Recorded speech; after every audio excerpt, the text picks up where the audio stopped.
নরসিংদীতে অবৈধ তেল মজুদের বিরুদ্ধে র্যাবের কঠোর অবস্থান।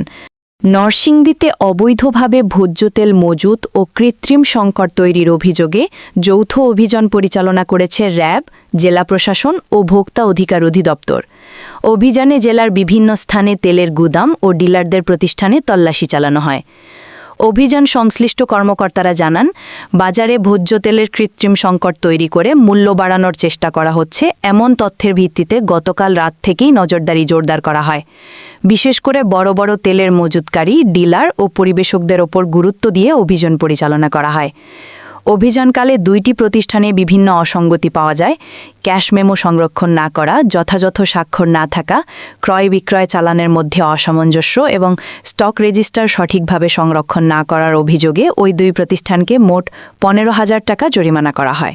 কর্তৃপক্ষ জানায়, তেল একটি নিত্য প্রয়োজনীয় পণ্য হওয়ায় এর কৃত্রিম সংকট সাধারণ মানুষের ওপর মারাত্মক প্রভাব ফেলে।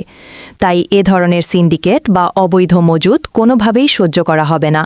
ভবিষ্যতেও এ ধরনের অভিযান অব্যাহত থাকবে বলে জানানো হয়েছে।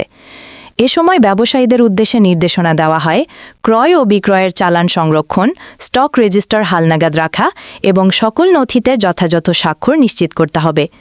এছাড়া কোনো তথ্য থাকলে সংশ্লিষ্ট কর্তৃপক্ষকে জানানোর জন্য সাধারণ মানুষের প্রতি আহ্বান জানানো হয়েছে।